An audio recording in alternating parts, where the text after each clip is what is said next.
ना चा श्रेयो अनुपश्यामि हत्वा स्वजन्माहवे ना काकेक्ष विजयम कृष्ण ना चा राज्यम सुखानी चा। हे कृष्ण, इस युद्ध में अपने ही स्वजनों का वध करने से ना तो मुझे कोई अच्छाई दिखती है और ना मैं उससे किसी प्रकार की विजय, राज्य या सुख की इच्छा रखता हूँ।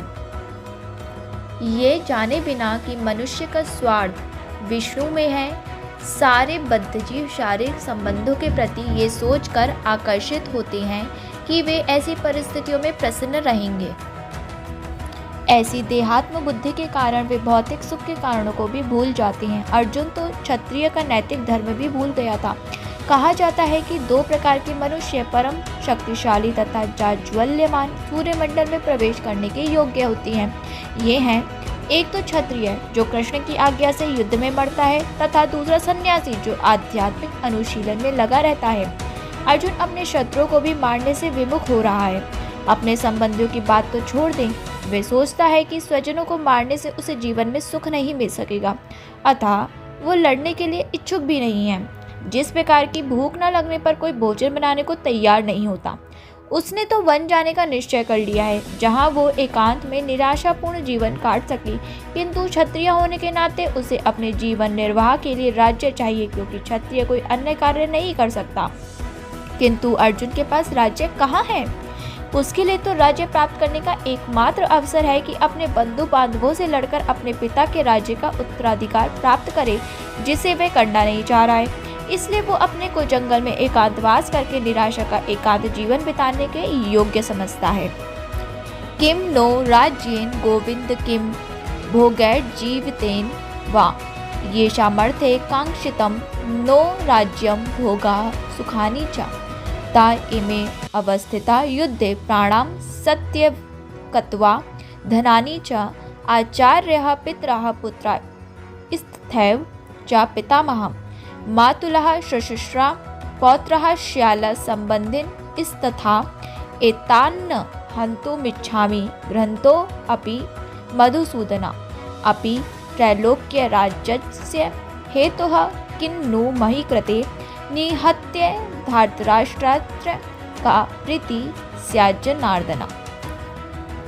हे गोविंद, हमें राज्य, सुख अथवा इस जीवन से क्या लाभ, क्योंकि जिन सारे लोगों के लिए हम उन्हें चाहते हैं वे ही इस युद्ध भूमि में खड़े हैं। हे मधुसूदन, जब गुरुजन, पितृगण, पुत्रगण, पितामह, मामा, ससुर, पौत्रगण, साले तथा अन्य सारे संबंधी अपना अपना धन एवं प्राण देने के लिए तत्पर हैं और मेरे समक्ष खड़े हैं, तो फिर मैं इन सबको क्यों मारना चाहूँगा, भले ही वे मुझे क्यों न मार डाले। हे जीवों के पालक, मैं इन सबों से लड़ने को तैयार नहीं, भले ही बदले में मुझे तीनों लोग क्यों ना मिलते हों। इस पृथ्वी की तो बात ही छोड़ दे, भला धृतराष्ट्र के पुत्रों को मारकर हमें कौन सी प्रसन्नता मिलेगी। अर्जुन ने भगवान कृष्ण को गोविंद कहकर संबोधित किया, क्योंकि वो गौवों तथा इंद्रों की समस्त प्रसन्नता के लिए विषय है। इस विशिष्ट शब्द का प्रयोग करके अर्जुन संकेत करता है कि कृष्ण यह समझें कि अर्जुन की इंद्रियां कैसे तृप्त होंगी, किंतु गोविंद हमारी इंद्रियों को तुष्ट करने के लिए नहीं है। हाँ, यदि हम गोविंद की इंद्रियों को तुष्ट करने का प्रयास करते हैं तो हमारी इंद्रियां स्वतः तुष्ट होती हैं। भौतिक दृष्टि से प्रत्येक व्यक्ति अपनी इंद्रियों को तुष्ट करना चाहता है और चाहता है कि ईश्वर उसके आज्ञा पालक की तरह काम करें, किंतु ईश्वर उनकी तृप्ति वहीं तक करते हैं जितनी कि वे पात्र होते हैं, उस हद तक नहीं जितना वे चाहते हैं। किंतु जब कोई इसके विपरीत मार्ग ग्रहण करता है, अर्थात जब वह अपनी इंद्रियों की तृप्ति की चिंता न करके गोविंद की इंद्रियों की तुष्टि करने का प्रयास करता है, तो गोविंद की कृपा से जीव की सारी इच्छाएं पूर्ण हो जाती हैं। यहाँ पर जाति तथा कुटुंबियों के प्रति अर्जुन का प्रगाढ़ स्नेह आंशिक रूप से इन सबके प्रति उसकी स्वाभाविक करुणा के कारण है, अतः वो युद्ध करने के लिए तैयार नहीं है।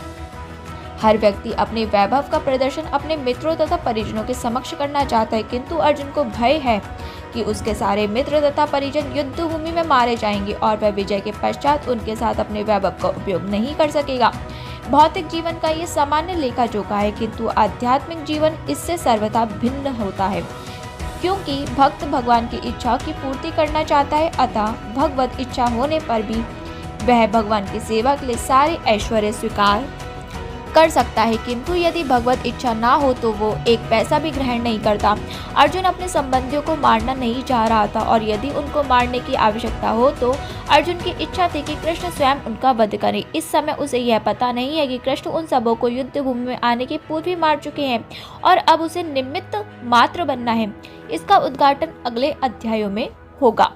भगवान का असली भक्त होने के कारण अर्जुन अपने अत्याचारी बंधु बांधवों से प्रतिशोध नहीं लेना चाहता था, किंतु ये तो भगवान की योजना थी कि सबका वध हो। भगवत भक्त दुष्टों से प्रतिशोध नहीं लेना चाहते, किंतु भगवान दुष्टों द्वारा भक्त के उत्पीड़न को सहन नहीं कर पाते। भगवान किसी व्यक्ति को अपनी इच्छा से क्षमा कर सकते हैं, किंतु यदि कोई उनके भक्तों को हानि पहुंचाता है तो वे उसे क्षमा नहीं करते। इसलिए भगवान इन दुराचारियों का वध करने के लिए उद्यत थे, यद्यपि अर्जुन उन्हें क्षमा करना चाहता था। पापमेवा श्रेतस्मान् हत्वै ताना ततायिना तस्मान् हारा वयं हन्तुं धातृ राष्ट्रांस बांधवा स्वजनम हिम कथम हत्वा सुखिना श्याम माधवा। यदि हम ऐसे आतताइयों का वध करते हैं तो हम पर पाप चढ़ेगा, अतः ये उचित नहीं होगा कि हम धृतराष्ट्र के पुत्रों तथा उनके मित्रों का वध करें। हे लक्ष्मीपति कृष्ण, इससे हमें क्या लाभ होगा और अपने ही कुटुंबियों को मारकर हम किस प्रकार सुखी हो सकते हैं। वैदिक आदेशानुसार आतताई 6 प्रकार के होते हैं: विष देने वाला, घर में अग्नि लगाने वाला, घातक हथियार से आक्रमण करने वाला, धन लूटने वाला, दूसरे की भूमि हड़पने वाला तथा पराई स्त्री का अपहरण करने वाला। ऐसे आतताइयों का तुरंत वध कर देना चाहिए, क्योंकि इनके वध से कोई पाप नहीं लगता। आतताइयों का इस तरह वध करना किसी सामान्य व्यक्ति को शोभा दे सकता है, किंतु अर्जुन कोई सामान्य व्यक्ति नहीं है। वो स्वभाव से साधु है, अतः उनके साथ साधुवत व्यवहार करना चाहता था, किंतु इस प्रकार का व्यवहार क्षत्रिय के लिए उपयुक्त नहीं है। यद्यपि राज्य के प्रशासन के लिए उत्तरदायी व्यक्ति को साधु प्रकृति का होना चाहिए, किंतु उसे कायर नहीं होना चाहिए। उदाहरणार्थ, भगवान राम इतने साधु थे कि आज भी लोग राम राज्य में रहना चाहते, किंतु उन्होंने कभी कायरता प्रदर्शित नहीं की। रावण आतताई था, क्योंकि वो राम की पत्नी सीता का अपहरण करके ले गया था, किंतु राम ने उसे ऐसा पाठ पढ़ाया जो विश्व इतिहास में बेजोड़ है। अर्जुन के प्रसंग में विशिष्ट प्रकार के आतताइयों से भेंट होती है। ये हैं उनके निजी पितामह, आचार्य, मित्र, पुत्र, पौत्र इत्यादि। इसलिए अर्जुन ने विचार किया कि उनके प्रति वो सामान्य आतताइयों जैसा कटु व्यवहार ना करे। इसके अतिरिक्त साधु पुरुषों को तो क्षमा करने की सलाह दी जाती है। साधु पुरुषों के लिए ऐसे आदेश किसी राजनीतिक आपातकाल से अधिक महत्व रखते हैं। इसलिए अर्जुन ने विचार किया कि राजनीतिक कारणों से स्वजनों का वध करने की अपेक्षा धर्म तथा सदाचार की दृष्टि से उन्हें क्षमा कर देना श्रेयस्कर होगा। अतः क्षणिक शारीरिक सुख के लिए इस तरह वध करना लाभप्रद नहीं होगा। अंततः जब सारा राज्य तथा उससे प्राप्त सुख स्थायी नहीं है, तो फिर अपने स्वजनों को मारकर वो अपने ही जीवन तथा शाश्वत मुक्ति को संकट में क्यों डाले। अर्जुन द्वारा कृष्ण को माधव अथवा लक्ष्मीपति के रूप में संबोधित करना भी सार्थक है। वो लक्ष्मीपति कृष्ण को यह बताना चाह रहा था कि वे उसे ऐसा काम करने के लिए प्रेरित ना करें जिससे अनिष्ट हो, किंतु कृष्ण कभी भी किसी का अनिष्ट नहीं चाहते, भक्तों का तो कदापि नहीं। यद्यपयेते न पश्यन्ति लोभोपहत चेतसा कुलक्षय कृतं दोषं मित्रद्रोहे च पातकम् कथं न ज्ञेयमस्यामाभि पापाद् स्मृताति वर्तितुमा कुलक्षयकृत दोषम प्रपश्यति भिजनार्दन। हे जनार्दन, यद्यपि लोभ से अभिभूत चित्त वाले लोग अपने परिवार को मारने या अपने मित्रों से द्रोह करने में कोई दोष नहीं देखते, किंतु हम लोग जो परिवार के विनिष्ट करने में अपराध देख सकते हैं, ऐसे पाप कर्मों में क्यों प्रवृत्त हूँ। दोस्तों, चैनल को प्लीज सब्सक्राइब जरूर कर लेना। क्षत्रिय से ये आशा की जाती है कि वो अपने विपक्षी दल द्वारा युद्ध करने या जुआ खेलने का आमंत्रण दिए जाने पर मना करें। ऐसी अनिवार्यता में अर्जुन लड़ने से नकार नहीं कर सकता, क्योंकि उसको दुर्योधन के दल ने ललकारा था। इस प्रसंग में अर्जुन ने विचार किया कि हो सकता है कि दूसरा पक्ष इस ललकार के परिणामों के प्रति अनभिज्ञ हो, किंतु अर्जुन को तो दुष्परिणाम दिखाई पड़ रहे थे, अतः वो इस ललकार को स्वीकार नहीं कर सकता। यदि परिणाम अच्छा हो तो कर्तव्य वस्तुतः पालनीय है, किंतु यदि परिणाम विपरीत हो तो हम उसके लिए बाध्य नहीं होते। इन पक्ष विपक्षों पर विचार करके अर्जुन ने युद्ध न करने का निश्चय किया। कुल क्षये प्रणश्यन्ति कुल धर्मः सनातनः धर्मे नष्टे कुलम कृत ईसन्न धर्मो अभिभवत्या। कुल का नाश होने पर सनातन कुल परंपरा नष्ट हो जाती है और इस तरह शेष कुल भी अधर्म में प्रवृत्त हो जाता है। वर्णाश्रम अवस्था में धार्मिक परंपराओं के अनेक नियम हैं, जिनकी सहायता से परिवार के सदस्य ठीक से उन्नति करके आध्यात्मिक मूल्यों की उपलब्धि कर सकते हैं। परिवार में जन्म से लेकर मृत्यु तक के सारे संस्कारों के लिए वयोवृद्ध लोग उत्तरदायी होते हैं, किंतु इन वयोवृद्धों की मृत्यु के पश्चात संस्कार संबंधी पारिवारिक परंपराएं रुक जाती हैं और परिवार के जो तरुण सदस्य बचे रहते हैं वे अधर्म में व्यसनों में प्रवृत्त होने से मुक्ति लाभ से वंचित रह सकते हैं। अतः किसी भी कारणवश परिवार के वयोवृद्धों का वध नहीं होना चाहिए। अधर्माभिभवात् कृष्ण प्रदुष्यन्ति कुल स्त्रिया स्त्रीषु दृष्टासु वाषणे जायते वर्ण संकरा। हे कृष्ण, जब कुल में अधर्म प्रमुख हो जाता है तो कुल की स्त्रियां दूषित हो जाती हैं और स्त्रीत्व के पतन से हे वृक्षणवंशी अवांछित संतानें उत्पन्न होती हैं। जीवन में शांति, सुख तथा आध्यात्मिक उन्नति का मुख्य सिद्धांत मानव समाज में अच्छी संतान का होना है। वर्णाश्रम धर्म के नियम इस प्रकार बनाए गए थे कि राज्य तथा जाति की आध्यात्मिक उन्नति के लिए समाज में अच्छी संतान उत्पन्न हो। ऐसी संतान समाज में स्त्री के सतीत्व और उसकी निष्ठा पर निर्भर करती है। जिस प्रकार बालक सरलता से कुमार्गामी बन जाते हैं, उसी प्रकार स्त्रियां भी पतनोन्मुखी होती हैं। अतः बालकों तथा स्त्रियों दोनों को ही समाज के वयोवृद्धों का संरक्षण आवश्यक है। स्त्रियां विभिन्न धार्मिक प्रथाओं में संलग्न रहने पर व्यभिचारिणी नहीं होंगी। चाणक्य पंडित के अनुसार सामान्यतः स्त्रियां अधिक बुद्धिमान नहीं होती, अतः वे विश्वसनीय नहीं है, इसलिए उन्हें विविध कुल परंपराओं में व्यस्त रहना चाहिए और इस तरह उनके सतीत्व तथा अनुरक्ति से ऐसी संतान जन्मेगी जो वर्णाश्रम धर्म में भाग लेने के योग्य होगी।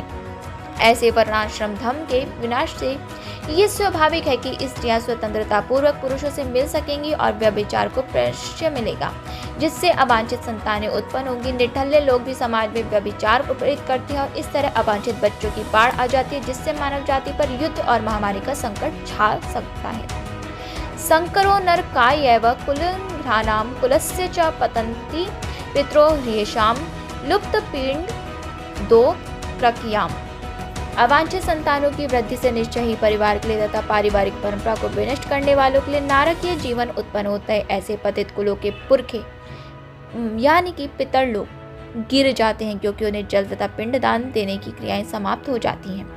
सकाम कर्म के विविधानों के अनुसार कुल के पितरों को समय समय पर जल तथा पिंडदान दिया जाना चाहिए। ये दान विष्णु पूजा द्वारा किया जाता है, क्योंकि विष्णु को अर्पित भोजन के उच्छिष्ट भाग यानी कि प्रसाद के खाने से सारे पाप कर्मों से उद्धार हो जाते हैं। कभी कभी पितरगण विविध प्रकार के पाप कर्मों से ग्रस्त हो सकते हैं और कभी कभी उनमें से कुछ को स्थूल शरीर प्राप्त न हो सकने के कारण उन्हें प्रेतों के रूप में सूक्ष्म शरीर धारण करने के लिए बाध्य होना पड़ता है। अतः जब वंशजों द्वारा पितरों को बचा प्रसाद अर्पित किया जाता है तो उनका प्रेत योनि या अन्य प्रकार के दुखमय जीवन से उद्धार होता है। पितरों को इस तरह की सहायता पहुंचाना कुल परंपरा है और जो लोग भक्ति का जीवन यापन नहीं करते उन्हें यह अनुष्ठान करने होते हैं।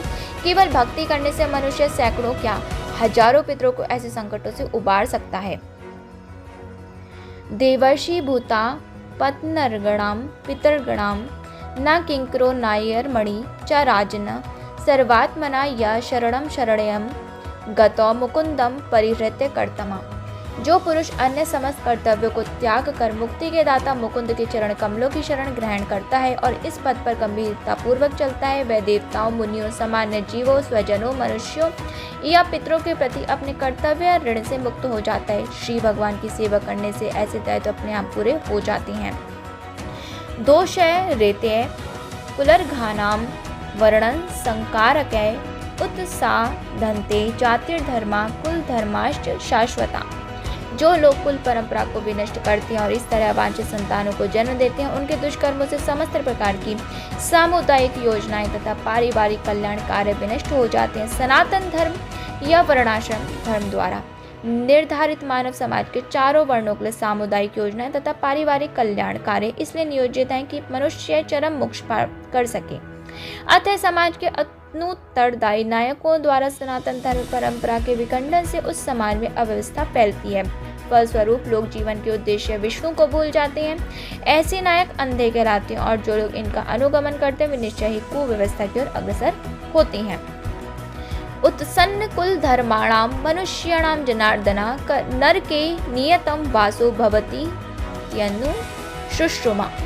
हे प्रजापालक कृष्ण, मैंने गुरु परंपरा से सुना है कि जो लोग कुल धर्म का विनाश करते हैं वो सदैव नरक में वास करते हैं। अर्जुन अपने तर्कों को अपने निजी अनुभव पर न आधारित करके आचार्यों से जो सुन रखा है उस पर आधारित करता है।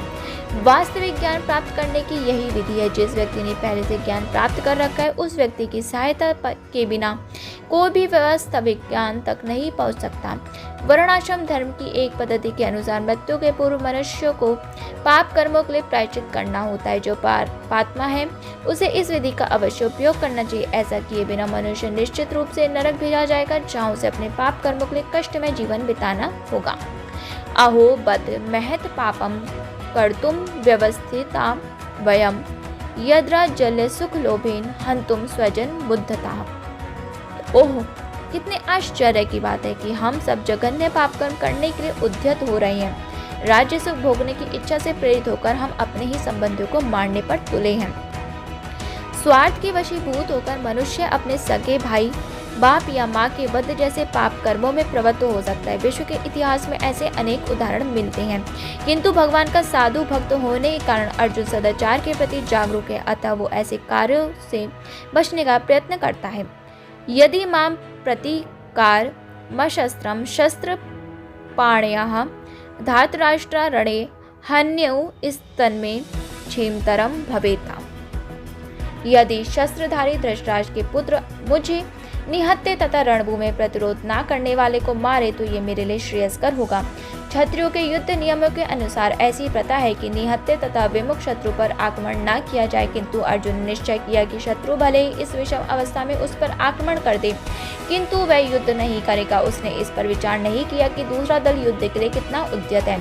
इन सब लक्षणों का कारण उसकी दयाद्रता है जो भगवान के महान भक्त होने के कारण उत्पन्न हुई। संजय उवाच एवं मुक्त्वा नृर्जन संख्ये रथोपस्थ उपाविशत विसृज्य सशरम चापम शोक सन्वी मानसा। संजय ने कहा, युद्ध भूमि में इस प्रकार कहकर अर्जुन ने अपना धनुष तथा बाण एक और रख दिया और शोक संतप्त चित्त से रथ के आसन पर बैठ गया। अपने शत्रु की इस स्थिति का अवलोकन करते समय अर्जुन रथ पर खड़ा हो गया था, किंतु वो शोक से इतना संतप्त हो उठा कि अपना धनुष बाण एक ओर रखकर रथ के आसन पर पुनः बैठ गया। ऐसा दयालु तथा कोमल हृदय व्यक्ति जो भगवान की सेवा में रत हो आत्मज्ञान प्राप्त करने के योग्य है। इस प्रकार भगवद गीता के प्रथम अध्याय कुरुक्षेत्र के युद्ध स्थल में सैन्य निरीक्षण का भक्ति वेदांत तात्पर्य पूर्ण हुआ।